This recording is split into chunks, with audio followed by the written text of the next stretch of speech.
अस्सलाम वालेकुम व्यूअर्स, मेरा नाम खनेश राठी है और मैं sub inspector anti narcotic force हूँ।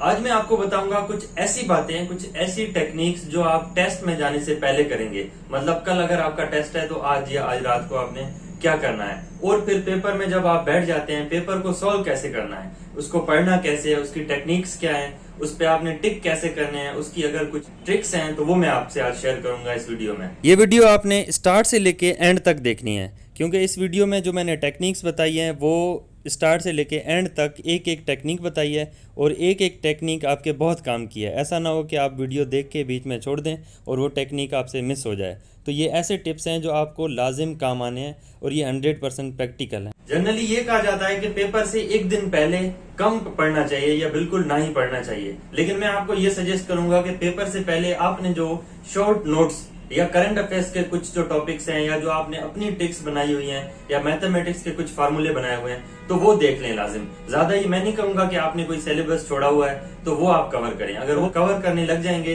तो ये क्या है कि आपने जो दूसरी चीजें पढ़ी होंगी उस पर अफेक्ट आएगा, लेकिन आप रिविजन लाजिम करें जो आपने शॉर्ट नोट्स बनाए हैं। उसके बाद अगर रात के टाइम पे है तो रात के टाइम पे आप सुकून से सोएं, प्रॉपर नींद करेंगे तो ही आपका दिमाग काम कर पाएगा। वो फार्मूला आपको याद होंगे मैथमेटिक्स के या जनरल साइंस के, जो भी जो क्वेश्चन आपने सोल्व करने हैं या कोई भी आपको डेटा जो है आपके पास, क्योंकि एमसीक्यूज में तो वही बातें हैं जनरल जो आपने याद रखी हुई होती हैं, तो ये आपको तभी याद रहेंगी जब आप रात को सुकून से सोएंगे। तो अगले दिन और रात को चिल मारें, जो पढ़ा जा सकता है थोड़ा बहुत वो पढ़ें और फिर अच्छे से नींद करें, अच्छा खाएं और पिएं। अब आते हैं पेपर वाले दिन। पेपर वाले दिन आपने क्या करना है, सबसे पहले उठ के अल्लाह का नाम लेना है। उसके बाद आपने जो भी फ्रेश वगैरह होके अच्छे से नाश्ता करें और चेक करें अपनी स्लिप को एक दफा पढ़ लें कि उसमें क्या क्या रिक्वायरमेंट दी गई है। कभी कभी उसमें CNIC या जो कोविड-19 का कार्ड या कुछ किसी टेस्ट में डॉक्यूमेंट्स होते हैं, तो आप स्लिप को पढ़ लें कि उसमें क्या क्या चीजें लिखी गई हैं, वो आपने लेके आनी है।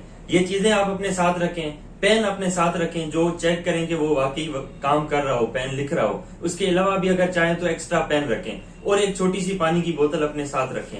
ये चीजें आप तैयार करें और कोशिश करें कि जो टेस्ट का टाइम दिया गया है, फॉर एग्जाम्पल 7 AM है टेस्ट का टाइम, सुबह 7 बजे, तो कोशिश करके आपका टारगेट होना चाहिए कि आप 6:30 बजे तक पहुंच जाएं। ठीक है, आधा घंटा वेट करना पड़ेगा। शायद 7 बजे की बताई हुई टेस्ट 9 बजे स्टार्ट होगी, आपको 2 घंटे वेट करना पड़ेगा। लेकिन कभी कभी क्या होता है, कुछ डिपार्टमेंट्स में क्या होता है, वो 7 बजे ही एंट्री बंद कर देते हैं। तो ऐसा ना हो कि आप अपने आधा घंटा बचाने के लिए वो फिर आप अपनी जो 2, 3, 4, 5 महीनों की पीछे वाली मेहनत जाया कर दें। तो ये अपना रूल बना लें कि आपने आधा घंटा पहले टेस्ट में पहुंचना है, ग्राउंड में इंटर होना है।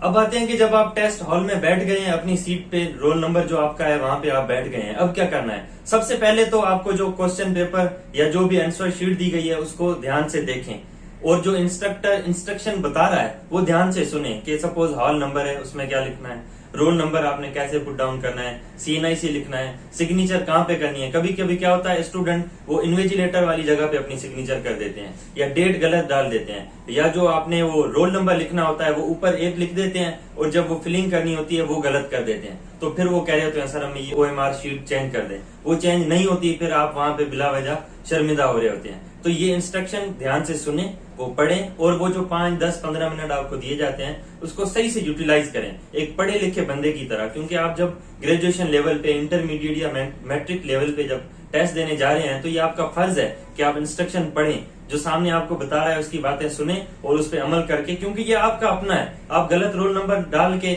90 क्वेश्चन सही करके, 95 क्वेश्चन सही करके आप भेज देंगे, आप वेट करेंगे कि भाई अब मुझे आ रही है इंटरव्यू कॉल, लेकिन नहीं आएगी क्योंकि आपका रोल नंबर ही गलत होगा। तो ये बहुत इंपॉर्टेंट बातें हैं, तो ये आप लाजिम आप ध्यान में रखें। अब सपोज जब आपको क्वेश्चन पेपर मिल गया है, अब आपने क्या करना है, आंसर शीट को, CNIC जो भी अपने साथ पेन वगैरह है वो एक दफा साइड पे रखें, सिर्फ वो क्वेश्चन पेपर, वो जो पैड वगैरह है उस पे, और एक पेन अपने या पेंसिल आपके अपने हाथ में होनी चाहिए। अब क्वेश्चन पेपर को देखें आप कि ठीक है, अब तो पूरा पहले सबसे क्वेश्चन पेपर चेक करें। ऐसा नहीं है कि फर्स्ट पेज पे लिखे हुए हैं, सेकंड पेज जरा वो डार्क नहीं है, पूरा सही से आपको नजर नहीं आ रहा, डल है, तो वो चेक करें कि सारे 1 to 100 क्वेश्चंस हैं या 1 to 200 क्वेश्चन जितने भी हैं आपके पास सारे नजर आ रहे हैं, सही से ऑप्शन सारे हैं। मतलब ये 30, 40, 50 सेकंड या 1 मिनट में ये पूरा आपने देख लेना है कि पेपर ठीक है। अब जब पेपर आप स्टार्ट कर रहे हैं तो आपने डिवाइड कर देना है। सपोज आप जिस चीज में है वीक, सपोज इंग्लिश आपकी वीक है, तो पहले इंग्लिश को आप स्किप करें, इंग्लिश पे नहीं जाएं। या जिसकी मैथमेटिक्स वीक है तो वो मैथमेटिक्स को छोड़ दे। जो आपका बेस्ट पार्ट है, जो समझता है कि जनरल साइंस में मैं बहुत अच्छा हूं, तो वो जनरल साइंस वाले जो जिस भी नंबर से स्टार्ट हो रहे हैं वहां से टिक करे। जो समझता है मेरी पाकिस्तान स्टडी या हिस्ट्री अच्छी है वो टिक करे। जो समझता है इस्लाम में आता है तो वो पहले पोर्शन करे। अब मैं बताता हूं कि पहला पोर्शन ये करने से जो आपको आता है, आसान लगता है, वो करने का क्या फायदा है कि आपका कॉन्फिडेंस बिल्ड हो जाएगा। आपको लगेगा कि यार ठीक है, टेस्ट आसान सी लग रही है। अगर सपोज आप हैं इंग्लिश में वीक और आप पहले ही इंग्लिश को उठा के बैठ जाते हैं, आपको वो 20 में से कोई 10-12 क्वेश्चन नहीं आते, तो आपका क्या होगा, कॉन्फिडेंस लो हो जाएगा। आप कहेंगे यार टेस्ट तो बड़ा मुश्किल आ जाएगा, अब मैं क्या करूं। तो वो कॉन्फिडेंस आपने क्या करना है, टेस्ट के दौरान कॉन्फिडेंस को लो नहीं होने देना। फिर जैसे जो भी आपको सब्जेक्ट स्ट्रांग है उस पे आपने क्या करना है, उसको फर्स्ट अटेम्प्ट करना। अगर आप ऐसा नहीं करना चाहते, आप चाहते हैं कि, तो सबसे पहले आप ये करें कि फर्स्ट से लेके 100 तक आप क्वेश्चन पढ़ें। पहला क्वेश्चन पढ़ लिया, सपोज सेम मीनिंग है, किसी के सिनोनिम्स पूछे गए हैं, आपको आ रहा है, तो आप पेंसिल से या पेन से BC जो भी आपको ऑप्शन लगता है उसके पास छोटा सा टिक कर दें क्वेश्चन पेपर पे।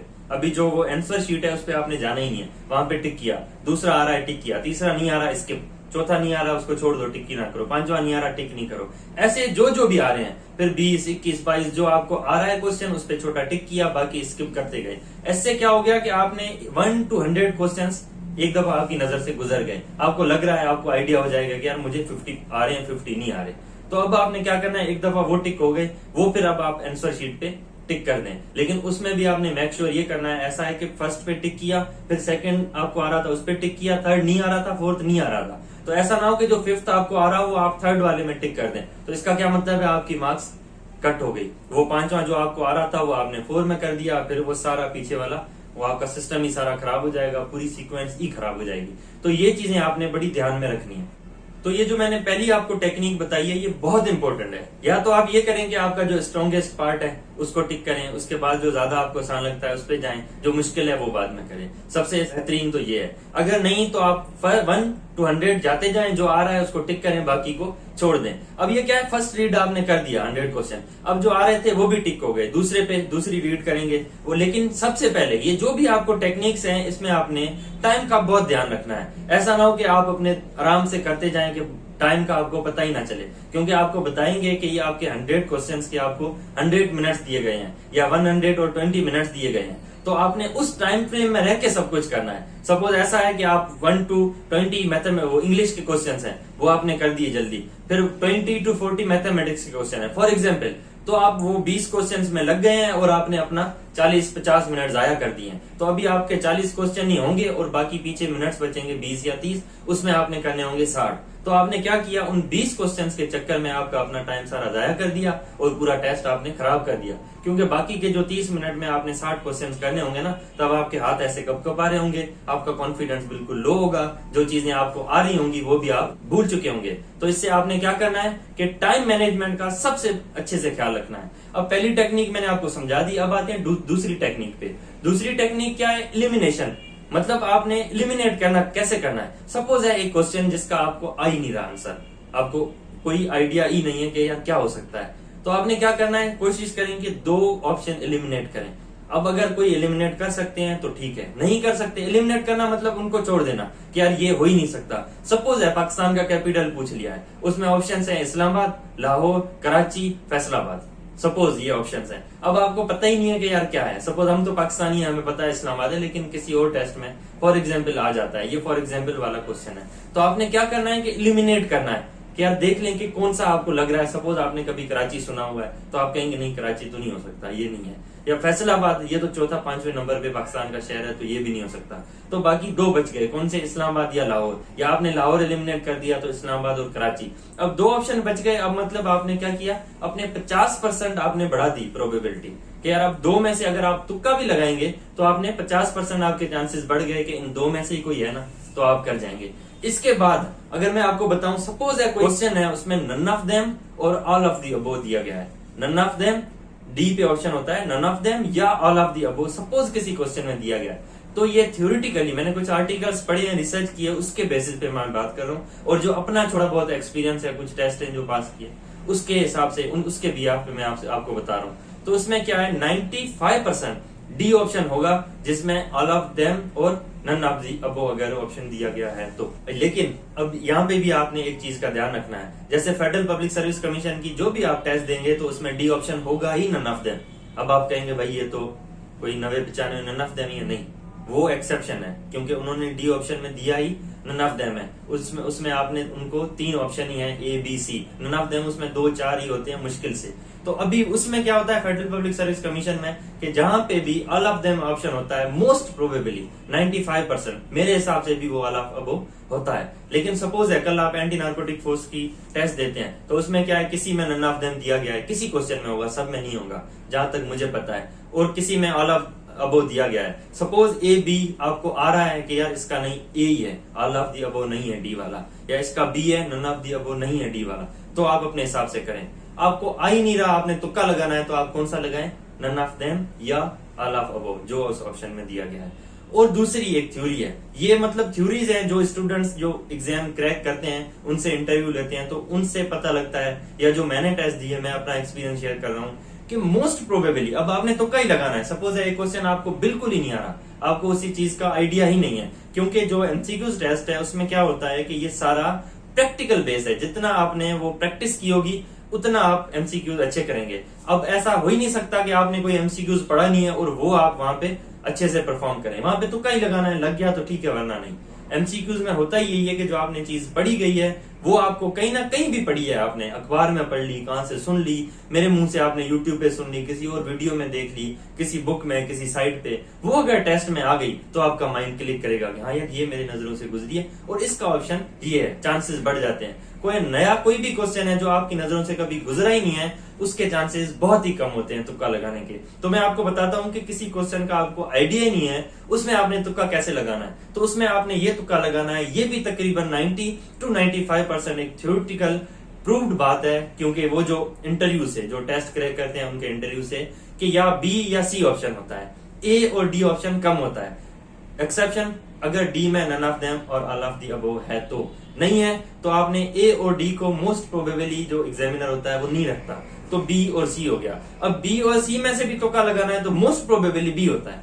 तो ये आपने एलिमिनेशन टेक्निक्स है, ये जहां पे आपने तुक्का लगाना हो तो ये चीजें आपने दिमाग में रखनी है और कोशिश करके ये लगाना। तो उम्मीद करता हूं कि आपके चांसेस बढ़ जाएंगे वो सही होने के। लेकिन ये मैं भी कोई इसकी गारंटी नहीं देता कि इस टेक्निक्स पे हो जाएगा 100%, लेकिन एक प्रूव टेक्निक्स है, अगर आप इस्तेमाल करेंगे तो मुझे ये उम्मीद है और इंशाल्लाह आपको फायदा ही होगा। अब सेकंड लास्ट टेक्निक में आपको ये बताऊंगा कि आप ना जितने सपोज आपने 30, 40, 50 क्वेश्चन आपने सॉल्व कर लिए जो आपको आ रहे थे, अब जब सारी ये टेक्निक्स काम कर रही हैं या नहीं कर रही तो आपने ये टेक्निक भी देखनी है। जो आपको 50 क्वेश्चन आ रहे थे अगर 100 में से, उस पे तो आप 100% श्योर है कि वो कैसे हैं, तो आप उसमें देखें कि कौन सी सीक्वेंस चल रही है।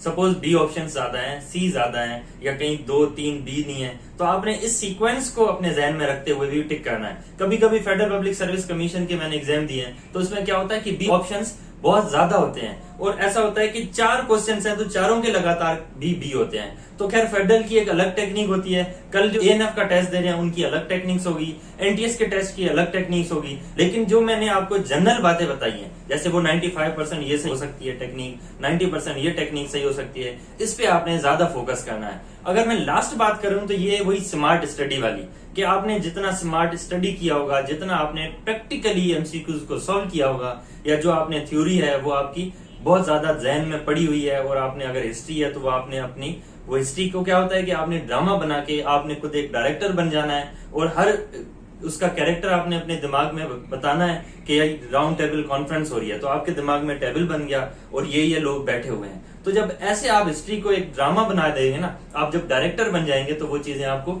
याद हो जाएंगी, आपको ईयर्स भी याद हो जाएंगे, आपके कैरेक्टर्स के नाम भी याद हो जाएंगे। तो हिस्ट्री को याद करने की यही टेक्निक है। तो एमसीक्यूज को जो आपने सॉल्व करना है ना तो वो स्मार्ट स्टडी से ही करें, क्योंकि जो आपने चीजें पढ़ी होंगी, जो मैंने आपको बात कही वही रिपीट करूंगा, वो चीजें अगर एमसीक्यूज आपके सामने आएगा तो उसको करेक्ट करने के आपके चांसेस 99.9% डिटोल वाले होंगे, अदरवाइज चांसेस कम हो जाएंगे। कोई नई बात अगर आपके सामने आएगी तो उसको आप कम सही कर पाएंगे।